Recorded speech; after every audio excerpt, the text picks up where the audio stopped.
Les spectateurs me demandent souvent après un concert la signification du titre.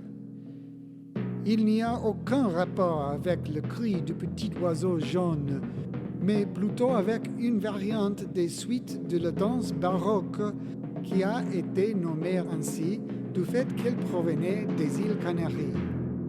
La principale caractéristique distinctive est sa mesure composée à deux temps et son rythme typique pointé. Le motif croche pointé, double croche, croche, est souvent surnommé le motif timpani, à cause du rythme inhérent au mot timpani, timpani, timpani, timpani, et son importance dans la symphonie de Beethoven, comme dans le premier mouvement de la 7e symphonie et dans le scherzo de la 9e symphonie.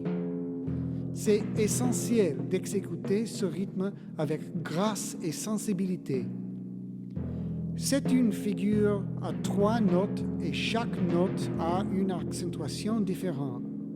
La première est la plus forte, à laquelle Carter accorde un accent entre parenthèses. Ensuite, la dernière note, la croche, est inférieure et de loin la plus forte est la double croche du milieu.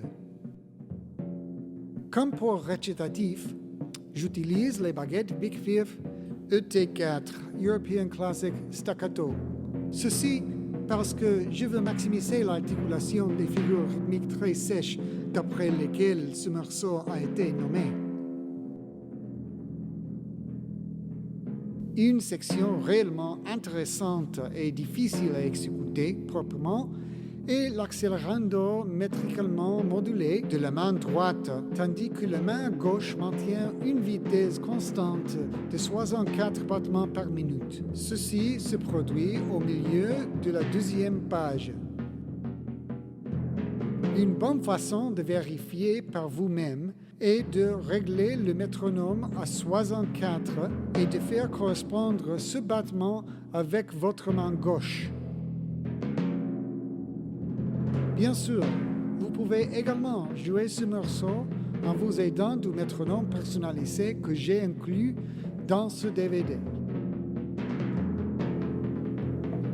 Dans la seconde moitié de la dernière page, il est très important de faire ressortir le contraste entre les rythmes exécutés de façon normale et les coups au centre de la peau.